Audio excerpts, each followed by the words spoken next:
တွေးတစ်ခုတည်းနဲ့ကြွယ်ဝချမ်းသာမှုကိုဖန်တီးနိုင်မလားဒီနေ့ဗီဒီယိုလေးဟာစာရေးဆရာကြီးနပိုလီယန်ဟီးလ်ကကမ္ဘာအချမ်းသာဆုံးတထေးပေါင်း900ကျော်ကိုနှစ်ပေါင်းများစွာလေ့လာပြီးနောက်ရှာဖွေတွေ့ရှိခဲ့တဲ့လျှို့ဝှက်ချက်တွေကိုရေးသားထားတဲ့ Think and Grow Rich စာအုပ်အနှစ်ချုပ်လေးဖြစ်ပါတယ်ဒီအနှစ်ချုပ်မှာပါဝင်တဲ့အချက်တွေကိုအခုပဲအတူတူလေ့လာကြည့်ကြရအောင်ပြင်းပြတဲ့စန္ဒအောင်မြင်မှုဆိုတာလိုချင်ယုံနဲ့မရပါဘူးဖြစ်ကိုဖြစ်ရမယ်ဆိုတဲ့ပြင်းပြတဲ့စန္ဒရှိမှရမှာပါတင်းရဲ့စန္ဒကိုလက်တွေ့ဖြစ်လာစေဖို့ခြေလမ်း6ဆင့်ရှိပါတယ်1အတိအကျသတ်မှတ်ပါတင်းလိုချင်တဲ့ငွေပမာဏကိုအတိအကျသတ်မှတ်ပါများများရရင်ပြီးတော့ဆိုပြီးမလုပ်ပါနဲ့တိကျတဲ့ပန်းတိုင်သတ်မှတ်ထားပါ2ပေးဆက်ရမယ့်အရာကိုသိထားရပါမယ်တင်လိုချင်တဲ့ပန်းတိုင်အဲ့ဒါအချိန်တွေစွမ်းရည်တွေဘယ်လောက်ပေးဆက်ရမလဲဘယ်လိုကျွမ်းကျင်မှုတွေလိုမလဲဆိုတာသိထားရပါမယ်3အချိန်ကာလသတ်မှတ်ပါ deadline မရှိတဲ့အိတ်မှတ်ကစန္ဒတစ်ခုသတ်ပါမယ်တင်လိုချင်တဲ့ငွေပမာဏကိုဘယ်အချိန်မှရရမယ်ဆိုတာကိုလည်းသတ်မှတ်ထားရပါမယ်4အစီအစဉ်ဆွဲပြီးချက်ချင်းစလုပ်ပါအစီအစဉ်ကမပြည့်စုံသေးရင်တော့ချက်ချင်းစလုပ်ပါအချိန်မဆွဲပါနဲ့5အထက်ပါအချက်တွေကိုစာရွက်ပေါ်မှာတေချာရေးပါ6မနက်ညရွတ်ဖတ်ပါအဲ့ဒီအောင်မြင်မှုကိုရရှိနေပြီလို့မြင်အောင်ပြီးမနက်တစ်ချိန်ညတစ်ချိန်ရွတ်ဖတ်ပါယုံကြည်မှု faith ယုံကြည်မှုရှိပါတင့်ကိုဘယ်သူမှမယုံကြည်လဲတင့်ကိုယ်တိုင်ကယုံကြည်ရပါမယ်လူတိုင်းကယုံကြည်နေလဲတင့်ကိုယ်တင်မယုံကြည်ရင်အလကားပါပဲအစိုးမြင့်သမားမြင့်စကားတွေကိုပေးဖယ်ထားပါအောင်မြင်မှုမရခင်ကတည်းကရနေပြီလို့မြင်ရောက်ထားပါဒီနေရာမှာမှတ်ထားဖို့ကကျွန်တော်တို့ရဲ့မသိစိတ်ဟာအစစ်အမှန်နဲ့စိတ်ကူးတဲ့ကပုံရိပ်ကိုခွဲခြားမသိနိုင်ပါဘူးဒါကြောင့်ယုံကြည်မှုတည်ဆောက်ဖို့နေ့စဉ်ရွတ်ဆိုရမယ့်နည်းလမ်းကိုသုံးပါသင်အန်းတိုင်ကိုရောက်နေပြီလို့မြင်ရောက်တဲ့အခြားအဲ့ဒီကရလာမယ့်အသံပုံရိပ်နဲ့ခံစားချက် feeling တွေကိုပါပေါင်းဆက်ပြီးနေ့စဉ်မြင်ရောက်ပါစိတ်ထဲမှာအစိုးမြင့်အသွေးဝင်လာတိုင်းသင်ရဲ့ပန်းတိုင်စာသားကိုအတန်ထွက်ရွတ်ဆိုပြီး reset ချလိုက်ပါ Jim Carrey ဟာလူမသိမထင်ရှားသေးခင်ကတည်းကသူ့ဟာသူဒေါ်လာ10တန်6လက်မှတ်တခုရေးခဲ့ပါတယ်အဲ့ဒီ6လက်မှတ်ပေါ်မှာတရုတ်ဆောင်မှုအတွက်ရရှိသောဝန်ဆောင်ကလို့ရေးပြီး9နှစ်အတွင်းရမယ်လို့ယုံကြည်ခဲ့ပါတယ်9နှစ်အကြာမှာသူဟာ Dumb and Dumber ကားနဲ့တကယ်ပဲဒေါ်လာ10တန်ရခဲ့ပါတယ်တီးတန့်ကျွမ်းကျင်မှု specialized knowledge သင်ဟာအရာအလုံးကိုသိစေရမလို့ပါဘူး Steve Jobs ဟာ engineer မဟုတ်ပေမဲ့ Steve Wozniak လို့ကျွမ်းကျင်သူနဲ့ပေါင်းစပ်ပြီး Apple ကိုတည်ထောင်ခဲ့တာပါ General knowledge တဲ့သင်ပန်းတိုင်နဲ့တိုက်ရိုက်သက်ဆိုင်တဲ့ specialized knowledge ရှိဖို့ပဲလိုအပ်ပါတယ် Imagination စိတ်ကူးစိတ်တန်းသင်လိုချင်တဲ့အရာအလုံးကိုပုံဖော်မြင်ရောက်ကြည့်ပါအကြီးမားဆုံးတွေအလုံးကအသေးငယ်ဆုံးတွေကနေပဲစတင်ခဲ့တာပါဘယ်စိတ်ကူးမျိုးကမဆိုအကောင်းဆုံးဖြစ်လာနိုင်ပါတယ်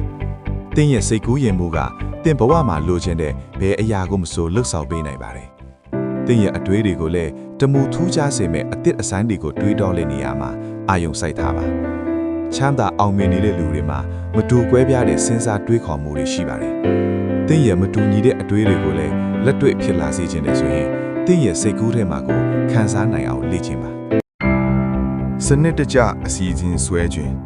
အောင်မြင်မှုဆိုတာကြိုးစားယုံဆွဲကောင်းယုံနဲ့မကြပါဘူးမှန်ကန်တဲ့နည်းစနစ်ကိုရှိဖို့လည်းလိုအပ်ပါတယ်ကြိုတင်စီစဉ်ချမှတ်ထားခြင်းကတင့်ပန်းတိုင်ကိုအမြင့်ဆုံးရောက်ရှိနိုင်ဖို့အကူအညီဖြစ်စေပါတယ်အောင်မြင်တဲ့ခေါင်းဆောင်တစ်ယောက်ဖြစ်ဖို့တတ္တိကိုထိန်းချုပ်နိုင်စွာနဲ့မှန်ကန်တဲ့ဆုံးဖြတ်ချက် sound judgment ရှိရပါမယ်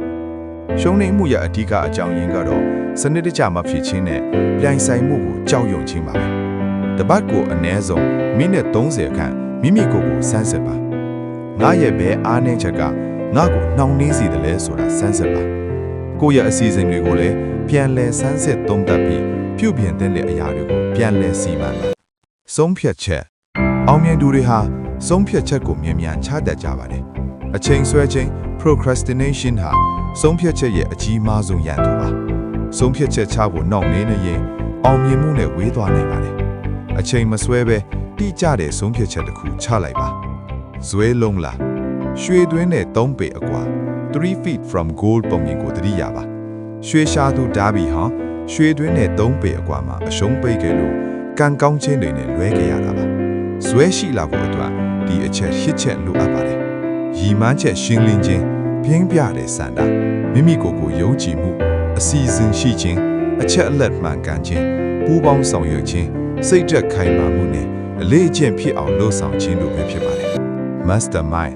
အဖွဲ့အစည်းရဲ့စွမ်းအားဘဒူးကမှတဦးတစ်ယောက်ရဲ့အစွမ်းစားနဲ့ကြီးမားတဲ့အောင်မြင်မှုကိုတယောက်တည်းစွမ်းဆောင်နိုင်ခြင်းမရှိပါဘူး။ရည်မှန်းချက်တူတူတင့်အောင်မြင်မှုအတွက်အထောက်ပံ့ဖြစ်စေမယ့်အကြံဉာဏ်တွေတွန်းအားတွေပေးနိုင်မဲ့သူတွေနဲ့အဖွဲ့အစည်းတစ်ခုတည်ဆောက်ပါ။ Mastermind ဆိုတာစိတ်တူကိုယ်တူလူနှစ်ဦးဒါမှမဟုတ်နှစ်ဦးထက်ပိုတဲ့သူတွေပေါင်းဆက်ပြီးပုံမကြီးမားတဲ့စွမ်းအင်တစ်ခုဖန်တီးတာပါ။ပုံမှန်တွေ့ဆုံပြီးအစီအစဉ်တွေကိုပြန်လည်သုံးသပ်ပါ။အနည်းချုပ်ဆိုရမယ်ဆိုရင်တော့တင်လိုချင်တဲ့ပန်းတိုင်ကိုအတိအကျသတ်မှတ်ပြီးတင်ရဲ့စွမ်းရည်တွေကိုမှန်မှန်ကန်ကန်အသုံးချပြီးကျွမ်းကျင်မှုတွေကိုအစစ်မြင်ပါ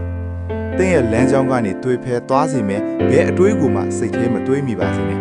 အမြဲတမ်းလေးလာတင်ယူနေပါစာဖတ်ပါအကောင်းမြင်စိတ်မွေးပါကိုပြန်လဲစမ်းစစ်တတ်တဲ့အလေးအထားရှိပါစေလူကောင်းတွေနဲ့သာနေထိုင်ပါတင်ရဲ့အလွတ်မစခင်အစီအစဉ်ကောင်းတွေချမှတ်ပြီးအချိန်စရာရေးဆွဲပါဘဝမှာဘာတွေနဲ့ပဲကြုံတွေ့ပါစေဘယ်တော့မှအရှုံးမပေးပါနဲ့ရင်ဆိုင်ပြီးတော့ဖြည့်ရှင်းနိုင်မယ့်နည်းလမ်းကိုရှာပေးပါတင်းရဲ့ပြဿနာတွေကိုဖြည့်ရှင်းနိုင်လေလေတင်းရဲ့ရည်မှန်းချက်စီကိုမြင်မြန်ရောက်လေလေပါမယ်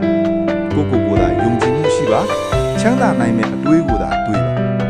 အောင်မြင်မှုနဲ့တင့်ကြားမှာခြားထားတာကတော့ဆုံးဖြတ်ချက်ချဖို့ပါပဲအခုရောက်ရှိနေတဲ့နေရာကနေအခုရှိတဲ့အရာတွေနဲ့ပဲစတင်လိုက်ပါ